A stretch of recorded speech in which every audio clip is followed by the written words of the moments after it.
നമ്മുടെ ഗാരേജിൽ ഇന്ന് നമ്മൾ സർവീസിന് എടുത്തിരിക്കുന്നത് ടൊയോട്ടയുടെ FJ Cruise എന്ന് പറഞ്ഞ ടോയ് ആണ് നമ്മൾ സർവീസിന് എടുത്തിരിക്കുന്നത്. ഇതിൻ്റെ ബോർഡ് കംപ്ലൈൻറ്റ്, അതേപോലെ തന്നെ gear box complaint, steering complaint, ഇങ്ങനെയുള്ള കംപ്ലൈൻ്റ് ഒന്നും ഈ ഒരു RCക്ക് ഇല്ല. ഇതിൻ്റെ ബാറ്ററി മിസ്സായിപ്പോയി, അതേപോലെ തന്നെ ചാർജർ മിസ്സായിപ്പോയി. ആ ഒരു കംപ്ലൈൻറ്റ് ഉള്ളതുകൊണ്ടാണ് നമ്മൾ ഈ ഒരു വണ്ടി സർവീസിന് എടുത്തത്. അതേപോലെ തന്നെ എൻ്റെ ബോർഡ്, അതേപോലെ തന്നെ ഗിയർ ബോക്സ്, സ്റ്റിയറിംഗ് സൈഡൊക്കെ കംപ്ലൈൻറ്റ് വന്നു കഴിഞ്ഞാൽ നമ്മൾ ടോയ് സർവീസിന് എടുക്കാറില്ല. കാരണം എന്താണെന്ന് വെച്ചാൽ നമുക്ക് ഇതിൻ്റെ സ്പെയർ പാർട്സ് കിട്ടാനായിട്ട് യാതൊരു മാർഗ്ഗമില്ല. പിന്നെ ഇത് എടുത്ത് വെച്ചിട്ട് വലിയ കാര്യമില്ല, ഇവിടെ വെച്ച് വെറുതെ പൊടി പിടിപ്പിക്കാവുന്നത് മാത്രമേ ഉള്ളൂ. ഇതിപ്പോൾ എടുത്താന്ന് വെച്ച് കഴിഞ്ഞാൽ ബാറ്ററിയും ചാർജറും മാത്രം നമുക്ക് സെറ്റ് ചെയ്താൽ മതി. അതേപോലെ തന്നെ ഇതിൻ്റെ ബാറ്ററി ഇടുന്ന ഭാഗത്ത് ഇതിൻ്റെ ബാറ്ററി കവറില്ല. അപ്പോൾ ഇതിൻ്റെ ബാറ്ററി ഇതിൻ്റെ ഉള്ളിൽ വേണം നമുക്ക് സെറ്റ് ചെയ്യാനായിട്ട്. അതേപോലെ തന്നെ ഒരു ചാർജിങ് സോക്കറ്റും ഈ ഒരു RCക്ക് സെറ്റ് ചെയ്യണം. അത് മാത്രമേ ഇതിന് വർക്കുള്ളൂ. അപ്പോൾ നമുക്ക് ഇതിൻ്റെ വർക്കൊന്ന് സ്റ്റാർട്ട് ചെയ്യാം.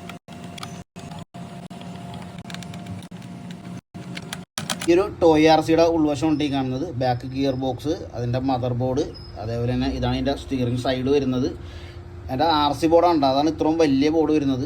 ടോയ് RCക്ക് വേണ്ടി എടുത്തിരിക്കുന്ന 2 ബാറ്ററികളാണ് ഈ കാണുന്നത്. ഇത് 7.2 വോൾട്ടാണ് ഈ ഒരു RC വരുന്നത്. നമ്മൾ ഇനി ചെയ്യാൻ വേണ്ടി പോണത് 7.4 വോൾട്ടാണ്. ഓക്കെ, ഇതേ ബാറ്ററി നമ്മൾ ഈ ഒരു സൈഡിൽ സെറ്റ് ചെയ്തിട്ടുണ്ട്. അതേപോലെ തന്നെ നമ്മൾ ചാർജിങ് സോക്കറ്റ് സെറ്റ് ചെയ്തു. അപ്പോൾ നമുക്ക് ഈ വണ്ടിയുടെ ബോഡി ഒന്ന് സെറ്റ് ചെയ്തിട്ട് നമുക്ക് വണ്ടി ഒന്ന് ജസ്റ്റ് ഒന്ന് ടെസ്റ്റ് ഡ്രൈവ് ചെയ്ത് നോക്കാം.